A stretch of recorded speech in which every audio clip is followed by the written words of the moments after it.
విశాఖ మెట్రోకు సంబంధించి పనులు అక్టోబర్ నెలలో మొదలుపెట్టనున్నట్లు మున్సిపల్ శాఖ మంత్రి నారాయణ తెలిపారు. భోగాపురం విమానాశ్రయం నిర్మాణ పనులు 2026 ఏప్రిల్ నాటికి పూర్తవుతాయని స్పష్టం చేశారు. విశాఖలో మంత్రి మాట్లాడుతూ భోగాపురానికి అనుసంధానిస్తూ ప్రతిపాదించిన 22 రోడ్లలో 15 ఇప్పటికే పూర్తయ్యాయన్నారు.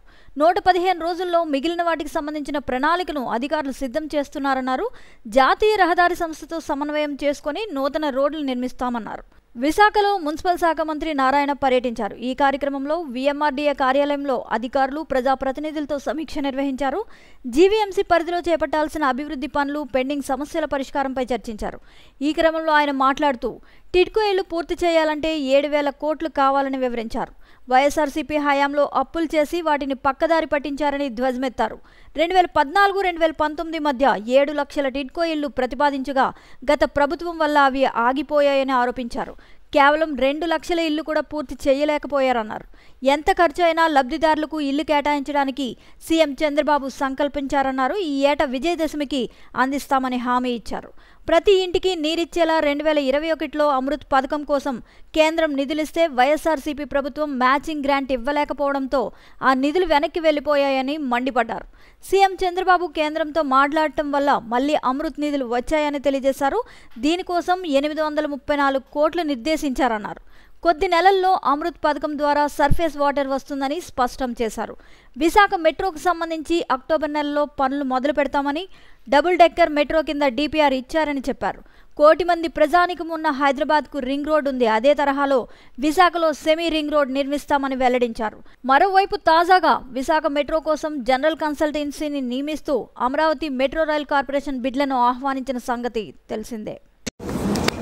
విశాఖపట్నంలో VMRDA రీజియన్లో ఉన్న ప్రజాప్రతినిధులు అంటే అటు ఎమ్మెల్యేలు కావచ్చు, ఎంపీలు కావచ్చు, లేదా కార్పొరేషన్ చైర్మన్లు కావచ్చు, వీరందరితో యాక్చువల్గా ఈరోజు రివ్యూ పెట్టాము. దానికి ఈ యొక్క 3 జిల్లాల కలెక్టర్లు మరియు ఇతర అధికారులు, అటు R&B డిపార్ట్మెంట్ కావచ్చు, నేషనల్ హైవే కావచ్చు, అదేవిధంగా టిడ్కో, తర్వాత ENC అందరూ యాక్చువల్గా పాల్గొన్నారు. అనేక సమస్యలను యాక్చువల్గా చెప్పడం జరిగింది. వాటన్నిటికి కూడా ఎలా సొల్యూషన్ చేయాలి, ఎంత టైంలో చేయాలనేది ఒక దిశానిర్దేశంగా ముందుకు పోవడం జరిగింది. 2014-19లోనే ముఖ్యమంత్రి గారు అప్పుడున్న 13 జిల్లాల్లో ఒక్కొక్క జిల్లాని ఏ యాంగిల్లో డెవలప్ చేస్తామంటూ విశాఖపట్నంని ఫైనాన్షియల్ సిటీగాను, IT హబ్గా చేస్తామని ఆ రోజు నిర్ణయించడం జరిగింది. అసెంబ్లీలోనే యాక్చువల్గా దాని మీద డిస్కషన్ చేసి నిర్ణయించారు. అదే డైరెక్షన్లో ఈరోజు విశాఖపట్నంకి ఈరోజు ముఖ్యమంత్రి గారు ప్రత్యేకమైన శ్రద్ధ చేస్తూ అనేక ప్రాజెక్టులు తీసుకొచ్చి ఇక్కడ స్టార్ట్ చేస్తున్నారు. ఈ నేపథ్యంలో భోగాపురం ఎయిర్పోర్ట్ త్వరలో అది కంప్లీట్ కాబోతుంది. అయితే అది పూర్తయ్యేటప్పటికి అక్కడికి అంటే ఎవరైతే ఫ్లైట్స్కి వాటికి పోతారో యాక్చువల్గా ట్రాఫిక్స్ ఇబ్బంది కాకుండా ఉండటానికి అటు VMRDA వాళ్ళు దాదాపు 22 రోడ్డుని ప్లాన్ చేశారు. అందులో 15 రోడ్లు ఇమీడియట్గా టేకప్ చేయాలని యాక్చువల్గా దానికి సంబంధించిన టెండర్లు ఆ ప్రాసెస్ చేస్తున్నారు. అవన్నీ కూడా త్వరలో వర్క్స్ స్టార్ట్ అవుతాయి. దానికి సంబంధించి కన్సల్టెంట్స్ అందరినీ పిలిచి కంప్లీట్ చేశారు.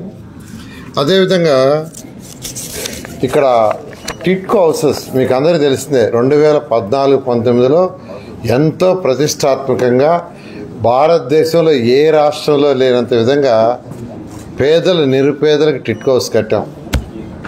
7 లక్షల హౌసెస్ శాంక్షన్ చేసాం, 1-2 కాదు. కానీ గత ప్రభుత్వం వాటిని నిర్వీర్యం చేసింది. 7 లక్షల హౌసుల్లో 5 లక్షల హౌసెస్ టెండర్ పిలిచి ఎంతో వేగవంతంగా జరుగుతూ ఉంటే గత ప్రభుత్వం వచ్చి వాటిని 2,61,000 కుదించింది. పైన అవేర్నెస్ చేసినట్టు అవి కూడా చేయలే, పాలసీలు మార్చేసింది ఇష్టం వచ్చినట్టు. ఈరోజు ఆ 2,61,000 కంప్లీట్ చేయాలంటే 7,000 కోట్లు రావాలి. అంటే ఇష్టం వచ్చినట్టు చేసేసిపోయింది. అయితే దాన్ని ముఖ్యమంత్రి గారు ఒకటి చెప్పారు, వాళ్ళు ఎన్ని తప్పులు చేసినా మనం పేదలు, నిరుపేదలకి, ఎందుకంటే ఆ రోజు 2014-19లో ముఖ్యమంత్రి గారు చెప్పింది ఏంటంటే ప్రతి తల్లి తన బిడ్డలతో, తన భర్తతో ఆనందంగా ఉండి ఇల్లు కట్టమన్నారు. ఒకటే సెంటర్ చెప్పింది. ఎంత ఖర్చైనా పర్వాలేదని. నేను అమరావతి కోసం అనేక విదేశాలు తిరిగా. Russia, China, Japan, Singapore. అక్కడ కూడా స్టడీ చేసి వచ్చా. అక్కడ పేదలు నిరుపేదలకు ఎలా ఇళ్ళు ఉంటాయని అవన్నీ ముఖ్యమంత్రి గారికి వివరించారు. ముఖ్యమంత్రి గారు ఒకటే అన్నారు, ఎంత ఖర్చైనా పర్వాలా, ప్రతి తల్లి తన బిడ్డలతో భర్తతో ఆనందంగా ఉండాలి. అందుకే అలాంటి హౌసెస్ని డిజైన్ చేస్తే గత ప్రభుత్వం స్పాయిల్ చేసింది. ఏదైనప్పటికీ ముఖ్యమంత్రి గారు ఒకటి ఆదేశించారు, అవి కంప్లీట్ చేయాలని. దాని మీద ఈరోజు టిట్కో ఎండి గారిని కూడా పిలిపించాం. ఉన్న సమస్యలన్నింటినీ ప్రజాప్రతినిధులు వారికి వివరించారు. ఆల్రెడీ అంతకుముందు డిస్కస్ చేసిన అధికారులతో.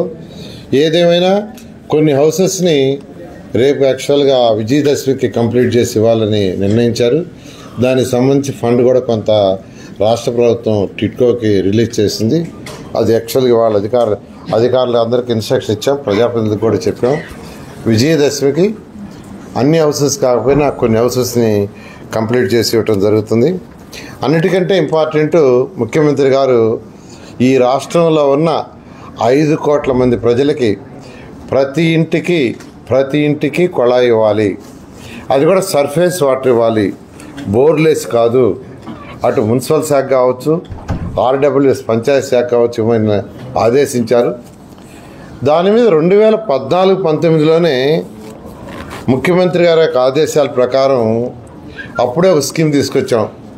ఏషియన్ ఇన్ఫ్రాస్ట్రక్చర్ ఇన్వెస్ట్మెంట్ బ్యాంక్ అని 5,350 కోట్లతో ప్రతి ఇంటికి డ్రింకింగ్ వాటర్ ఇవ్వాలని 2019 ఫిబ్రవరిలో శాంక్షన్ చేశాం. కానీ గత ప్రభుత్వం దాని వాళ్ళ 70% బ్యాంక్ ఇస్తుంది, 30% స్టేట్ గవర్నమెంట్ పెట్టాలా. ఫస్ట్ ఇన్స్టాల్మెంట్ వాళ్ళు రిలీజ్ చేశారు. స్టేట్ గవర్నమెంట్ మ్యాచింగ్ ఫండ్ అది పోయింది. మన జూన్కి టైం అయిపోతే మళ్ళా ముఖ్యమంత్రి గారికి చెప్పి దాన్ని రివైజ్ చేయించాం. ఆ ప్రాజెక్ట్ ఇప్పుడు టేకప్ చేస్తున్నాం. అదేవిధంగా అమృత స్కీమ్ కూడా 2020-21లో శాంక్షన్ చేస్తే దానికి కూడా గత ప్రభుత్వం, రాష్ట్ర ప్రభుత్వం మ్యాచింగ్ ఫండ్కి అది కూడా పోయింది, పక్కన పడిపోయింది. దాన్ని కూడా ఇప్పుడు రివైజ్ చేసాం. దాని టెండర్లు కూడా ఈ మంత్ ఎండింగ్లో అప్పుడు పిలుస్తున్నాం.